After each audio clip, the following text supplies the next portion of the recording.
এটা আমাদের হচ্ছে ব্লোরুম সেকশন। তো এই সেকশনের মেইন কাজটা হচ্ছিল আমাদের বাইরে থেকে যে তুলাগুলো আমাদের র মেটেরিয়ালগুলো আসে, এই বেলগুলো আমরা একটা মিক্সিং প্ল্যান করি।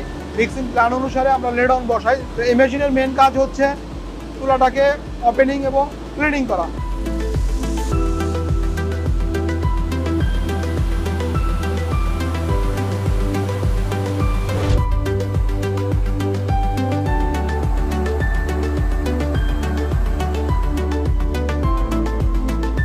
ব্লোরুম সেকশনের পর ম্যাটেরিয়ালটা চলে আসলো কাটিং সেকশনে। কাটিং সেকশনের মূল কাজ হচ্ছে তুলার ভিতরে যে সমস্ত অপদ্রব্য থাকে, যেমন ডাস্ট, টাস, শর্ট ফাইবার, এই সমস্ত ম্যাটেরিয়ালগুলোকে কাটিং সেকশনে আলাদা করে দিচ্ছে। আলাদা করে তুলাকে ম্যাট ফর্মে ফিট করতেছে এবং স্লাইবার ফর্মে সে ডেলিভারি দিচ্ছে।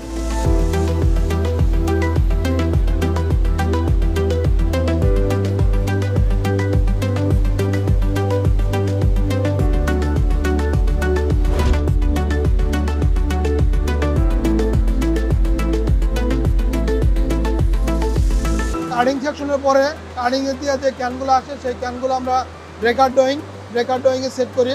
ব্রেকার ড্রয়িংয়ে আমরা এখানে ডাবলিং দিচ্ছি হলো 6/1, অর্থাৎ 6টা স্ল্যাবের থেকে একটা ক্যান বের হচ্ছে।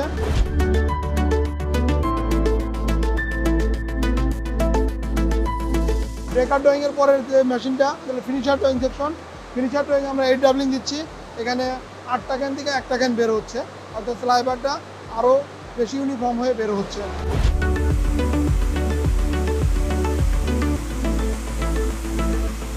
সিমপ্লেক্স মেশিনের কাজ হচ্ছে ড্রয়িং মেশিনের স্লাইবারটাকে সে হালকা একটা টুইস্ট দিয়ে একটা মানে দড়ির মতো তৈরি করা হয়, যেটাকে রবিন বলা হয়।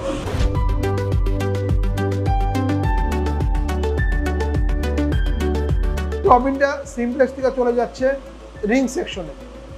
রিং সেকশনে গিয়ে আমরা বিভিন্ন ধরনের সুতা তৈরি করি, যেমন 10 কাউন্ট থেকে শুরু করে আমরা 60 কাউন্ট পর্যন্ত সুতা তৈরি করি।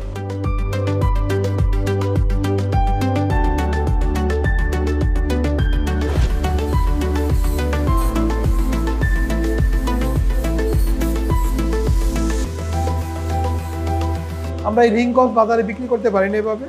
এই সুতাগুলোকে আমরা অটো কোনো সেকশনে নিয়ে এই 20 গ্রাম কিংবা 25 গ্রামের কপসগুলোকে একটার সাথে আরেকটা পিচিং করে 2 কেজি সাইজের একটা প্যাকেজ তৈরি করা হয়। এবং সুতার ভিতরে যদি কোনো ধরনের যে ধরনের ইমপারফেকশনগুলো আছে, থিক, থিন, নেপ, এগুলাকে অটো কোনো সেকশনে ক্লিন করা হয়। এরপর 2 কেজি ওজনের প্যাকেজটাকে আমরা প্যাকিং সেকশনে নেই। প্যাকিং সেকশন নিয়ে 24 কোণে 50 কেজির একটা ব্যাগ তৈরি করা হয় এবং এই ব্যাগগুলাই আমরা পরবর্তী প্রসেসের জন্য বায়ারদের কাছে বিক্রি করে দিই।